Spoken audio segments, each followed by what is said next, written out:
আসসালামু আলাইকুম। আজ ১০ মার্চ ২০২৬ মঙ্গলবার। দৈনিক প্রথম আলো আমাদের সামনে রয়েছে। আমরা এখান থেকে কয়েকটি বিষয় নিয়ে আলোচনার চেষ্টা করব, যেগুলো বিভিন্ন প্রতিযোগিতাপূর্ণ পরীক্ষায় আসার মতো, লিখিত বা ভাইবা।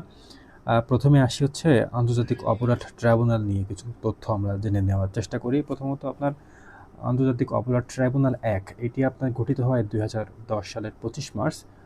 এখন জুলাই গণহত্যা বিচারে আন্তর্জাতিক অপরাধ ট্রাইব্যুনাল কী করছে এটা নিয়ে একটু জানার চেষ্টা করি। আপনার ৫ আগস্ট ২০২৪ জুলাই যে গণ অভ্যুত্থান ঘটে, সেই গণ অভ্যুত্থানে আওয়ামী লীগ সরকারের পতনের পর ট্রাইব্যুনাল ১ পুনর্গঠন হয় এবং এর তারিখটা হচ্ছে আপনার ১৪ অক্টোবর ২০২৪। এখানে আপনার সম্প্রতি কিন্তু সাবেক প্রধানমন্ত্রী এবং ওনার নাম হচ্ছে শেখ হাসিনা, ওনার কিন্তু বিচার এবং রায় হয়েছে এবং সেটা কীভাবে হয়েছে এটা আমি বলি। তা হচ্ছে আপনার এই বিচারের রায় দেওয়া হয়েছে ১৭ নভেম্বর ২০২৫ এবং রায় দিয়েছে আপনার আন্তর্জাতিক অপরাধ ট্রাইব্যুনাল ১। তাহলে সাবেক প্রধানমন্ত্রীর বিরুদ্ধে আপনার কী কী অভিযোগ ছিল একটু জানার চেষ্টা করি। তা হচ্ছে যে তার বিরুদ্ধে ৫টি অভিযোগ প্রমাণিত হয়, যার মাধ্যমে বা যার মধ্যে আসলে ৩টি হচ্ছে আপনার তাকে মৃত্যুদণ্ড দেওয়া হয়েছে এবং ২টিতে আমৃত্যু কারাদণ্ড দেওয়া হয়েছে। এই হচ্ছে আন্তর্জাতিক অপরাধ ট্রাইব্যুনালের বিষয়ে যে এসব জানার মতো তথ্য আমি বলার চেষ্টা করলাম। আসেন এরপরে একটু আসি মধ্যপ্রাচ্য নিয়ে। মধ্যপ্রাচ্য সংকট প্রকট আকার ধারণ করেছে। দেখেন, তেল স্থাপনায় পাল্টাপাল্টি হামলা, যুদ্ধের ১০ম দিন এটি, এবং বিশ্বব্যাপী তেলের সরবরাহ মানে তেলের যে সরবরাহ, জ্বালানি তেলের সরবরাহ ২০% কিন্তু বাধাগ্রস্ত বা ক্ষতিগ্রস্ত। এটার কারণ অনেক কিছু আছে। এটা মূল কারণ একটা হরমুজ প্রণালী। তো হরমুজ প্রণালী নিয়ে একটু আলাদা করে একটা কথা যদি মানে বড় করেই বলি, তা হচ্ছে আপনি যদি খেয়াল করেন, আমি লিখি এখানে হরমুজ প্রণালী। হরমুজ প্রণালী কেন গুরুত্বপূর্ণ, কেন আসলে এর অবস্থান নিয়ে একটু কথা বলি। তা হচ্ছে যে আপনার হরমুজ প্রণালী পৃথিবীর বিশ্বের সবচেয়ে গুরুত্বপূর্ণ একটা সমুদ্রপথ এই হরমুজ প্রণালী। আপনার মধ্যপ্রাচ্য থেকে পৃথিবীর বিভিন্ন জায়গায় তেল রপ্তানি করা হয় হরমুজ প্রণালীর মধ্য দিয়ে। আপনার এর মাধ্যমে মধ্যপ্রাচ্য থেকে তেল এশিয়ায় যায়, ইউরোপে যায়, উত্তর আমেরিকায় যায় এবং অন্যান্য জায়গাতেও যায়। সবচেয়ে বেশি কিন্তু এশিয়াতেই যায়, বা আমরা হচ্ছে আপনার উপকার ভোগী আর কি। যদিও আমরা কিনে এটা গ্রহণ করি, তারপরেও এটা মানে এখান থেকে আমরা পাই আর কি। হরমুজ প্রণালীর একদিকে আছে আপনার আরব দেশগুলো, আর অন্য পাশে আপনার ইরান আছে। হরমুজ প্রণালী আপনার হরমুজ প্রণালীর সবচেয়ে সংকীর্ণ যে একটা অংশ আছে, সেই অংশটা আপনার সেখানে ইরান এবং আপনার ওমানের মধ্যে যে দূরত্ব, ২১ মাইলের দূরত্ব আছে। ২১ মাইল চিন্তা করলে বুঝতে পারছেন যে আসলে কত কত কাছাকাছি আর কি। সেই জায়গাটা একটা সংকীর্ণ জায়গা, সেখান থেকে কিন্তু জাহাজ যায়। হরমুজ প্রণালী সংকীর্ণ হতে পারে, কিন্তু জ্বালানি তেল বহনের জন্য পৃথিবীর সবচেয়ে বড় জাহাজ চলাচল করার জন্য হরমুজ প্রণালী যথেষ্ট গভীর এবং চওড়া। কিন্তু এই জায়গাটা আপনার পৃথিবীতে যে পরিমাণ জ্বালানি তেল রপ্তানি হয় তার 1/৫ হরমুজ প্রণালী দিয়ে যায়। অর্থাৎ এই যে ২০% কথা বলছে, দেখেন ২০% মানে কিন্তু এই যে 1/৫ এবং এই এই পাইপলাইন দিয়েই যে আমরা আসে তার একটা কথা কিন্তু এখানে আমি মাত্র উল্লেখ করলাম। আপনার এই প্রণালী দিয়ে আপনার প্রতিদিন গড়ে কিন্তু আপনার দেখা যায় ১,৯০,০০,০০০ ব্যারেল তেল রপ্তানি হয়, সেটা ক্ষতিগ্রস্ত হয়েছে। এবং তার মানে হচ্ছে আপনার ২০% যে কথাটা বলা হচ্ছে আর কি। এখন হরমুজ প্রণালী আপনাকে পৃথক করেছে হচ্ছে আপনার ইরান এবং সংযুক্ত আরব আমিরাতকে, আর সংযুক্ত করেছে পারস্য উপসাগর আর ওমান উপসাগরকে। এটা সংযুক্ত করেছে আর কি। আচ্ছা, এরপরে একটু এখানে আসি। আপনার স্থানীয় সরকার নিয়ে একটা সংবাদ দেখি যে মাঠ গুছিয়ে স্থানীয় সরকার নির্বাচন দিতে চায় বিএনপি। সিটি, পৌরসভা, ইউপি, অর্থাৎ ইউনিয়ন পরিষদ, উপজেলা পরিষদ, জেলা পরিষদ, আপনার তারপরে হচ্ছে সিটি কর্পোরেশন, পৌরসভা, এই যে বিষয়গুলো আছে এই সব মিলে আপনার স্থানীয় সরকার বলা হয়। এবং আপনার ১৯৭৬ সালে স্থানীয় সরকার যে অধ্যাদেশ বা বিধিটি আসলে প্রবর্তন করা হয়েছিল, আর আপনার সংবিধানের ৫৯ এবং ৬০ নম্বর যে আর্টিকেল, সে আর্টিকেল বা অনুচ্ছেদে স্থানীয় সরকারের কথা বলা আছে। এখানে সংবাদে বলা হচ্ছে যে আপনার স্থানীয় সরকারগুলো আপাতত রাজনৈতিক প্রশাসক নিয়োগ করে চালাবে বিএনপি সরকার। এখন সরকারের এটা নিজস্ব বিষয়, তিনি কিভাবে আসলে চালাতে চান বা করতে চান। তারপরেও কিছু ক্ষেত্রে প্রশ্ন থেকে যাবে আর কি। বিশেষ করে নির্বাচন দ্রুত হয়ে গেলে সেখানে দ্রুতই কিন্তু আপনার জনপ্রতিনিধি নিয়োগ করা সম্ভব।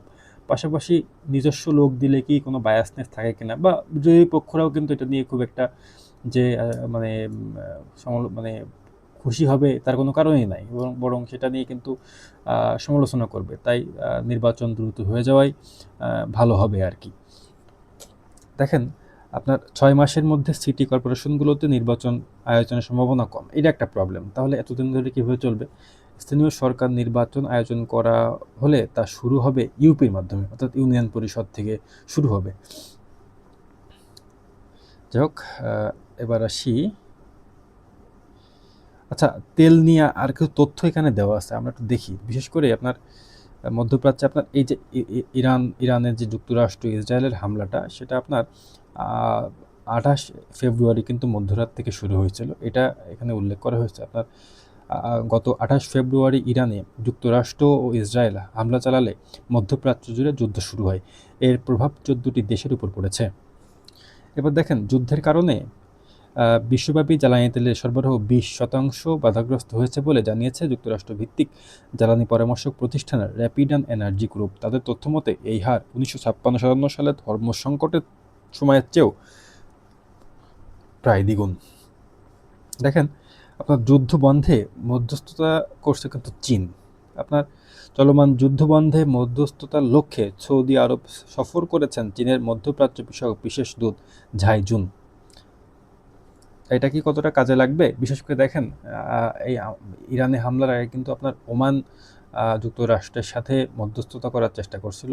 তারা কিন্তু ওমানের রাজধানী মাস্কাটে বসছে, তাদের কথা কিন্তু আপনার আরও সুইজারল্যান্ডের জেনেভাতেও তারা বসেছে, অর্থাৎ কথাবার্তা চালাচ্ছিল, কিন্তু তার মধ্য থেকেই কিন্তু এই হামলা চালানো হয়েছে, এবং হামলার প্রভাবটা আমরা দেখতেই পাচ্ছি। সেবার একটা সম্পাদকীয় দেখি, তা হচ্ছে প্রথম আলো আজকে মূল্যস্ফীতি আরও বাড়ার শঙ্কা, সরকারকে এখনই প্রস্তুতি নেওয়া দরকার, এই বিষয়ে একটা সম্পাদকীয় লিখেছে। এটা আমাদেরও খুব প্রয়োজন, কারণ আপনার সরকার কী কী ব্যবস্থা এই সময় নিতে পারে, বিশেষ করে যেসব সংকটের মধ্যে আমরা আছি তা নিয়ে মোটামুটি একটা আলোচনা করি। কিন্তু আলোচনা করার আগে কয়েকটা তথ্য দিয়ে রাখি। আমাদের আপনার যে কী বলে আপনার জাতীয় বাজেট 2025-26, সেখানে আমাদের মূল্যস্ফীতি লক্ষ্যমাত্রা একটা নির্ধারণ করা ছিল, সেটা আমরা প্রথমে বলি। তা হচ্ছে আপনার 6.5 ছিল আমাদের লক্ষ্যমাত্রা। এবং যদি বলা হয় যে অর্থনৈতিক সমীক্ষা 2025, সেখানে আমাদের আসলে কত মূল্যস্ফীতি কত ছিল, তা হচ্ছে আপনার 8.48 ছিল। এটা আপনার গত জুনের কথা আর কি।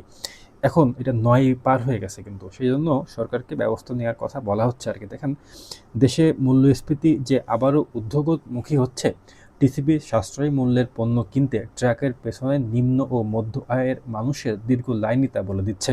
আমি কিন্তু একটু আগেও এই দেখলাম আর কি, লাইন ছিল মানুষের। আমি এটা পড়ার পরে গেছিলাম একটু কাজে, তখন দেখি যে আসলে সত্য এই কথাটা, নিজের চোখে দেখা আর কি। বাংলাদেশ পরিসংখ্যান ব্যুরোর ফেব্রুয়ারি মাসের তথ্য জানাচ্ছে মূল্যস্ফীতি 9% ছাড়িয়ে গেছে, 10 মাসের মধ্যে এটি সর্বোচ্চ। এর অনেকগুলো কারণ আছে, যেমন ধরেন আপনার ইরান ইসরায়েল যুদ্ধ, আমরা কিন্তু আবার এর ভিতরে আপনার কোভিড পার করে আসলাম, তারপরে হচ্ছে আমাদের রাশিয়া ইউক্রেন যুদ্ধের প্রভাব, আমাদের অনেকগুলো প্রভাব কিন্তু এখানে কারণেই আমাদের আসলে জ্বালানি বাজার বা সরবরাহ ব্যবস্থায় স্থিতিশীলতা ও ব্যাঘাত তৈরি হয় বিভিন্ন দেশের সাথে। আমাদের কিন্তু দেশের মতো আমাদের বাংলাদেশেও মূল্যস্ফীতি বেড়ে যায়। কিন্তু একটা সমস্যা হচ্ছে যে ভারত, তুরস্ক, শ্রীলঙ্কা সহ অন্য দেশগুলো মূল্যস্ফীতি স্বাভাবিক পর্যায়ে নামিয়ে আনতে পারলেও বাংলাদেশের মূল্যস্ফীতি 8%-এর নিচে নামেনি। এজন্য অনেক উদ্যোগ নেওয়া হয়েছিল, যেমন নীতি সুধার কমানো। নীতি সুধারটা কি? তা হচ্ছে আপনার ব্যাংকগুলোকে যখন তারল্য সংকট দেখা দেয়, অর্থনৈতিক সংকট দেখা দেয়, সেই সময় কিন্তু বাংলাদেশ ব্যাংক তাদেরকে ঋণ দেয়, সেই ঋণের বিপরীতে একটা সুদ নেয়, সেই সুদটা হচ্ছে নীতি সুধার।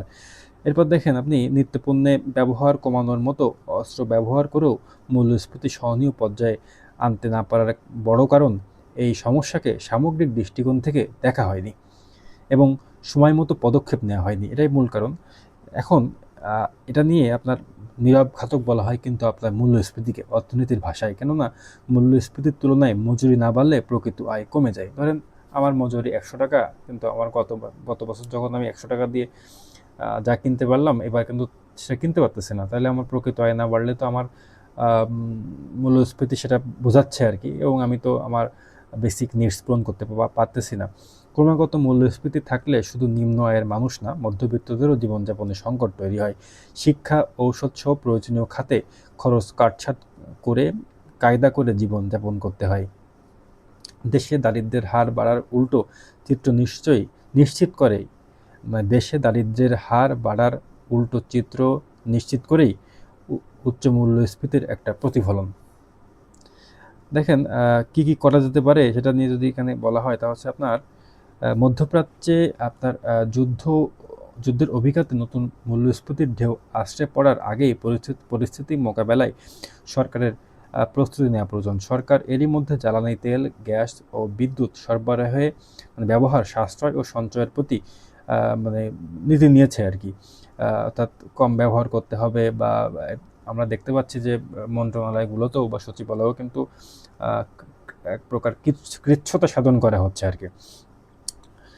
তো আপনার নিয়েছে দেশের অর্থনীতি ও উৎপাদন যাতে বাধাগ্রস্ত না হয়, সেক্ষেত্রে সম্ভাব্য সব বিকল্প উৎস থেকে জ্বালানি সংগ্রহ ও খাদ্যপণ্য আমদানির উপায় খুঁজতে হবে। আপনারা দেখেন, নিম্ন ও মধ্য আয়ের মানুষদের জীবনযাপনের চাপ কমাতে সামাজিক সুরক্ষা কর্মসূচির আওতা ও পরিমাণ বাড়ানোর প্রয়োজন হবে বলেই আমরা মনে করি। ইশতেহারের প্রতিশ্রুতি অনুযায়ী বিএনপি সরকার আজ থেকে ফ্যামিলি কার্ড প্রকল্প পাইলট আকারে শুরু করেছে। এর বাইরে শহরাঞ্চলে ট্রাকে করে সাশ্রয়ী মূল্যে টিসিবির পণ্য বিক্রি বাড়াতে হবে।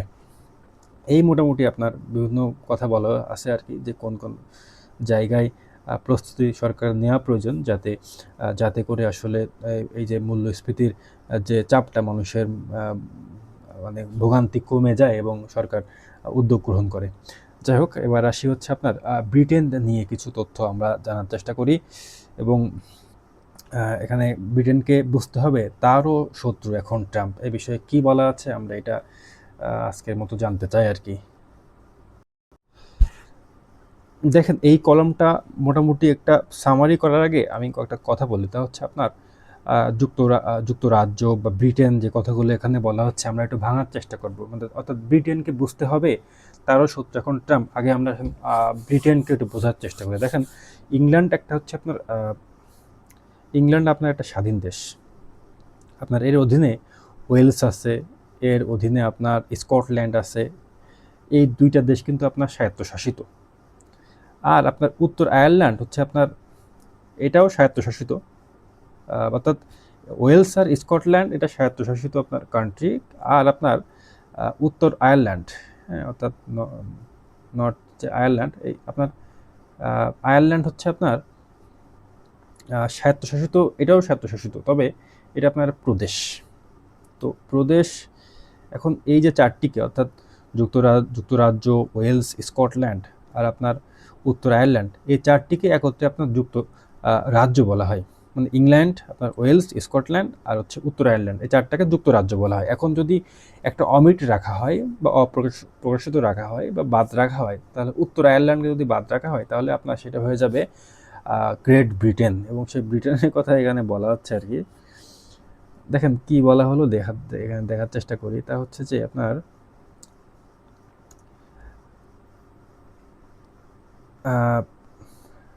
দেখেন, এখন ট্রাম্প যুক্তরাষ্ট্রের মিত্রদের সঙ্গেও যেন যুদ্ধে নেমেছেন। জর্জ ডব্লিউ বুশের ইরাক যুদ্ধের সময়কার সেই কুখ্যাত নীতি হলো, হয় তুমি আমাদের সঙ্গে, নয়তো আমাদের বিরুদ্ধে। আবার সামনে এনেছেন তিনি। এখানে একটা কারণ কি, আপনার স্টারমার্কের সাথে কিন্তু ট্রাম্পের কথা হয়েছে, এবং সেখানে একটা কথা এমন হয়েছে কি, যে আপনার যে আমরা যদি জয়ী হয়ে যাই, তারপরে যদি তারা আসে, তাহলে সে জয়ী হওয়া দলের সাথে আসতে চায়, তাহলে সে আসার কোনো মূল্য নেই। একটু পরে আমরা দেখতেছি। দেখেন, উপসাগরীয় আরব দেশগুলো আর যুদ্ধ বিধ্বস্ত লেবানন শুধু চাইছে না এই সংঘাত থামুক। ব্রিটেন ও ইউরোপের অধিকাংশ দেশ এই যুদ্ধে জড়াতে চায় না, তবু তাদের ধীরে ধীরে এর ভিতরে টেনে নেওয়া হচ্ছে। বৈশ্বিক অর্থনীতি নতুন সংকটের দিকে ধাবিত হচ্ছে। ট্রাম্পের এই বিশ্বযুদ্ধে কোনো নায়ক নেই, আছে কেবল শিকার। ব্যতিক্রম বলতে স্পেনের দৃঢ়চেতা নেতা পেদ্রো সানচেজ। দেখেন, চাপটা হচ্ছে যে স্টারমার্ক নিজে কিন্তু চাচ্ছে না জড়াতে এর মধ্যে, এবং তারা কিন্তু বিশেষ করে ইরাক যুদ্ধ 2003 সালে সেখান থেকে শিক্ষা নিয়েছে আর কি, যে এখানে যাওয়াটা খুব বেশি, বিশেষ করে ট্রাম্পের সাথে তো আরও না। হ্যাঁ, সেই জন্য তারা একটু ডিস্টেন্স মেনটেন করতেছে। অনেকে বলেন কি যে ব্রিটেন প্রতিরক্ষা, নিরাপত্তা ও গোয়েন্দা সহযোগিতার ক্ষেত্রে যুক্তরাষ্ট্রের সঙ্গে এত গভীরভাবে জড়িয়ে আছে যে ইরান প্রশ্নে তাদের সঙ্গে বিচ্ছেদ ঘটানো সম্ভব নয়। কিন্তু এটি পরাজয়ের মানসিকতা ছাড়া আর কিছু নয়। ইতিহাসের অধিকাংশ সময়েই ব্রিটেন মার্কিন সহায়তা ছাড়া চলেছে, ভবিষ্যতেও চলতে পারবে, যদি শুরুতে কিছুটা কষ্ট হতে পারে। যদিও বরং যুক্তরাষ্ট্রের প্রযুক্তির ওপর নির্ভরশীল, ব্যয়বহুল ও অপ্রয়োজনীয় ট্রাইভেন্ট পারমাণবিক ক্ষেপণাস্ত্রবাহী সাবমেরিন কর্মসূচি বাতিল করা হলে সেটি হবে ইতিবাচক পদক্ষেপ। ব্রিটেনের প্রধানমন্ত্রী কিয়ার স্টারমার্কের জন্য এটাই একটা যুদ্ধের সবচেয়ে বড় শিক্ষা। যুদ্ধের প্রথম পাঠ, শত্রুকে চেনো এবং সে অনুযায়ী ব্যবস্থা নাও। এটি ট্রাম্পের পছন্দের যুদ্ধ, কিন্তু ব্রিটেনেরও নিজের সিদ্ধান্ত নেওয়ার সুযোগ আছে। দেখেন, আমেরিকার উপনিবেশগুলো কিন্তু আপনার ব্রিটিশ সাম্রাজ্য থেকেই স্বাধীনতা লাভ করেছিল, কিন্তু এখন লেখক স্মরণ করে দিচ্ছে প্রায় 2.5 শতাব্দী পরে এসে হয়তো ব্রিটেনেরই আপনার আমেরিকার থেকে স্বাধীনতার ঘোষণা দেওয়ার সময় এসেছে, এরকম একটা দেখাচ্ছে আর কি। অর্থাৎ ট্রাম্পের চাপে যে আসলে ব্রিটেন আছে বা রাগা হচ্ছে, সেটার একটা পূর্বাভাস এখানে দিল আর কি। এখন এখানে যে কথাটা বলছিলাম, ট্রাম্পের সাথে কথাটা দেখেন ফোনালাপে কী হয়েছে। এই যে এখানে আপনার ইরানের বিরুদ্ধে যুক্তরাষ্ট্রের অবস্থান নিয়ে মার্কিন প্রেসিডেন্ট ডোনাল্ড ট্রাম্পের কড়া সমালোচনার পর এই প্রথমবারের মতো তার সঙ্গে কথা বলেছেন কিয়ার স্টারমার্ক। তারা মধ্যপ্রাচ্য পরিস্থিতি ও যুক্তরাষ্ট্রের সামরিক সহযোগিতা নিয়ে আলোচনা করেন। এর আগে গত শনিবার ট্রাম্প সামাজিক যোগাযোগ মাধ্যমে লিখেছিলেন যে যুক্তরাজ্য মধ্যপ্রাচ্যে বিমানবাহী রণতরী পাঠানোর কথা ভাবছে, তবে তিনি বলেন, আমরা যুদ্ধে জিতে যাওয়ার পর যারা যোগ দেয় তাদের আমাদের প্রয়োজন নেই। এই সময় যুক্তরাজ্যকে তিনি বলেছেন একসময় ঘনিষ্ঠ মিত্র। এর আগে স্টারমার্ক জানিয়েছিল যুক্তরাজ্য কোনো সরাসরি আক্রমণাত্মক অভিযানে অংশ নেবে না। মূলত এখান থেকেই সমস্যাটা। এখানে ইরানের উপর প্রাথমিক আক্রমণের জন্য ব্রিটিশ ঘাঁটি ব্যবহারের মার্কিন অনুরোধ স্টারমার্ক প্রত্যাখ্যান করার পরে তার প্রতি করছিলেন আর কি প্রত্যাখ্যান, যে আমরা আমাদের ঘাঁটি ব্যবহার করতে দিব না। সেখান থেকে কিন্তু ক্ষুব্ধ হয়েছেন ট্রাম্প।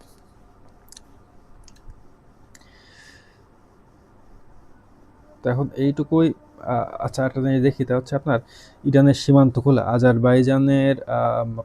ইরানের সঙ্গে সীমান্ত দিয়ে সব ধরনের পণ্য হয়ে যানজট আবার শুরু করার ঘোষণা দিয়েছে আজারবাইজান। এখন যদি যুদ্ধটা থেমে যায় তাহলে হয়তো বা বিভিন্ন সংকট দ্রুতই কাটিয়ে ওঠা সম্ভব। যদি তা না হয় সেক্ষেত্রে আমাদের কিন্তু দীর্ঘমেয়াদে আরও পৃথিবীর কিন্তু এখন মোটামুটি 4-5টা জায়গায় যুদ্ধ চলছে, এর প্রভাব সবচেয়ে বেশি কিন্তু আমাদের মতো দেশগুলোতে পড়বে, এবং আমরা তখন দেখতেই পাচ্ছি যে আমাদের কোন কোন জায়গায় সমস্যাগুলো হচ্ছে। তো আজ এই পর্যন্তই। আচ্ছা, এটা তো গতকাল আলোচনা করেছিলাম নেপালের নির্বাচন নিয়ে। আপনার রাষ্ট্রীয় স্বতন্ত্র পার্টি আরএসপি তারা জয়ী হয়েছেন, এবং এই দলের প্রধানমন্ত্রী হচ্ছেন বালেন্দ্র শাহ, তরুণ নেতা, র্যাপার থেকে প্রধানমন্ত্রী হচ্ছেন, আগে মেয়র ছিলেন। তো আজ এই পর্যন্তই। আসসালামু আলাইকুম।